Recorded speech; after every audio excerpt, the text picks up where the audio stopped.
Assalamualaikum warahmatullahi wabarakatuh. Alhamdulillahi rabbil alamin. Wabihi nasta'inu ala umuri dunya waddin.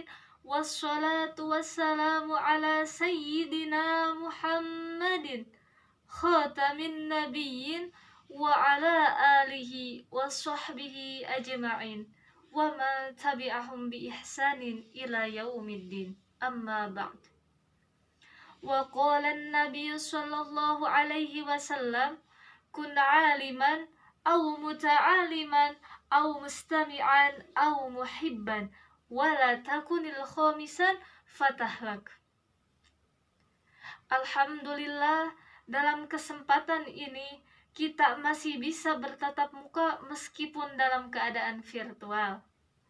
Namun hal tersebut jangan dijadikan sebuah alasan kita bermalas-malasan untuk saling mengingatkan dengan saudara dan teman-teman. Hadirin rahimakumullah, si cantik beli sekoteng, ketemu aku di Sukawangi. Teteh-teteh yang cantik dan abang-abang yang ganteng, apa kabarnya hari ini?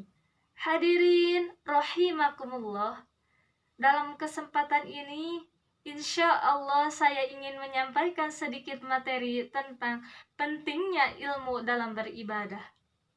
Mengapa ilmu bisa dikatakan penting dalam beribadah? Karena ilmu itu sendiri akan menjadi suatu syarat diterimanya suatu ibadah. Jika seseorang melakukan ibadah namun tidak didasari dengan ilmu, maka mardudun la tuqbalu, ibadahnya ditolak, tidak akan diterima.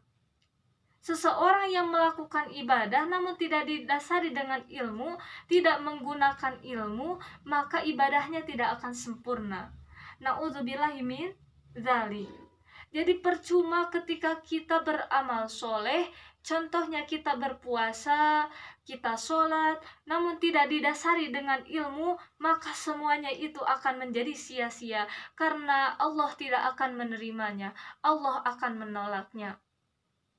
Oleh karena itu, menuntut ilmu adalah suatu kewajiban bagi kita semua. Agar apa? Agar kita memiliki ilmu. Dikatakan dalam kitab Ta'limul Muta'allim, ta'allam fa innal ilma zainun li ahlihi. Ta'allam, belajarlah, fa innal ilma, maka sesungguhnya ilmu, zainun, itu perhiasan, li ahlihi, untuk ahlinya. Masya Allah, seseorang yang memiliki ilmu, maka ilmunya tersebut akan menjadi perhiasan bagi dirinya sendiri. Al-ilmu nurun wal jahlu dorun. Ilmu itu cahaya dan bodoh itu adalah bahaya. Seseorang yang memiliki ilmu, maka ia akan memiliki cahaya. Sedangkan orang yang memiliki cahaya, maka ia akan dapat melihat. Sebaliknya, ketika orang tidak memiliki ilmu, seseorang tidak memiliki ilmu, maka ia tidak akan bisa melihat. Karena apa? Karena tidak memiliki cahaya.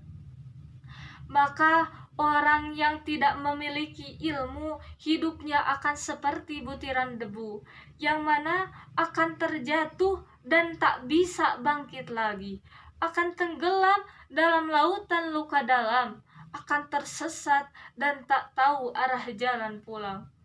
Dalam artian, orang yang tidak memiliki ilmu maka hidupnya akan kasarung.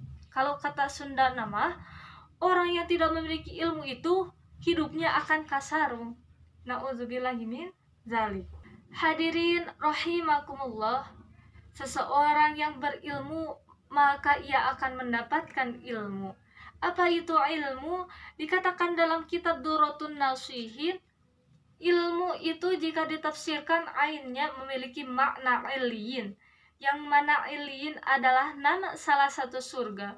Jadi seseorang yang memiliki ilmu atau orang yang berilmu, maka ia akan dimasukkan ke dalam surganya Allah Subhanahu wa ta'ala. Amin ya Allah ya Rabbal alamin, insyaallah.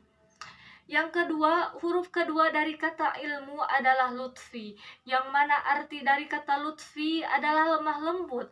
Jadi seseorang yang memiliki ilmu, maka ia akan memiliki sifat lemah lembut. Yang ketiga, huruf ketiga dari kata ilmu adalah mim. Mim di sini memiliki makna malik ataupun mulkun. Yang mana arti dari kata malik adalah raja dan arti dari kata mulkun adalah kerajaan. Jadi seseorang yang memiliki ilmu, maka ia akan menjadi seorang raja yang akan merajai kerajaannya. Dalam artian, orang yang memiliki ilmu berarti ia akan dapat menaklukkan apa yang ingin ia taklukkan. Contohnya seperti siapa? Contohnya seperti Nabi Sulaiman alaihi salam. Ketika ia diberikan pilihan oleh Allah Subhanahu wa taala antara memilih ilmu dan harta, maka Nabi Sulaiman alaihissalam memilih ilmu. Dan apa yang terjadi? Nabi Sulaiman alaihissalam ilmu dapat, harta dapat. Hadirin rahimakumullah. Lalu bagaimana dengan seseorang yang sudah tidak bisa menuntut ilmu? Dikarenakan sudah tua ataupun sibuk dengan pekerjaannya sehingga tidak ada waktu untuk menuntut ilmu. Maka Rasulullah Shallallahu Alaihi Wasallam memberikan keringanan dan dikatakan dalam hadisnya yaitu kuna aliman au muta'aliman au mustami'an au muhibban wala takunil khamisan fatahlak. Rasulullah Shallallahu Alaihi Wasallam menjelaskan, kun aliman, kamu harus menjadi orang yang berilmu. Jika kamu tidak bisa menjadi orang yang berilmu, maka kamu harus menjadi orang yang kedua, yaitu muta'alim, orang yang menuntut ilmu. Jika kita tidak bisa menjadi alim, muta'alim, maka kita harus menjadi orang yang ketiga. Orang yang ketiga di sini bukan berarti pelakor, tetapi orang ketiga di sini berarti mustami'an, orang yang senantiasa mendengarkan ilmu.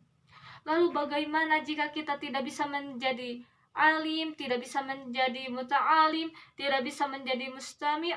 Maka kita harus menjadi orang yang keempat, yaitu muhibban, orang yang mencintai ilmu. Lalu bagaimana jika kita tidak bisa menjadi orang yang pertama, orang yang kedua, orang yang ketiga, bahkan kita tidak bisa menjadi orang yang keempat? Maka fatahlah, celakalah dirimu. Na'udzubillahi min dzalik. Jadi kesimpulannya, al-ilmu nurun wal jahlu nurun. Ilmu itu cahaya, bodoh itu bahaya. Seseorang yang melakukan ibadah namun tidak didasari dengan ilmu, maka ibadahnya tidak akan sempurna. Maka ibadahnya akan mardudun latuk balu, ditolak, tidak akan diterima. Na'udzubillahi min dzalik. Mungkin hanya itu yang dapat saya sampaikan, kurang dan lebihnya mohon dimaafkan. In wajadtum min hasanin faminallahi ta'ala, wa in wajadtum min sayyi'atin famin nafsi. Unzur ma qila wa la tanzur ma qala.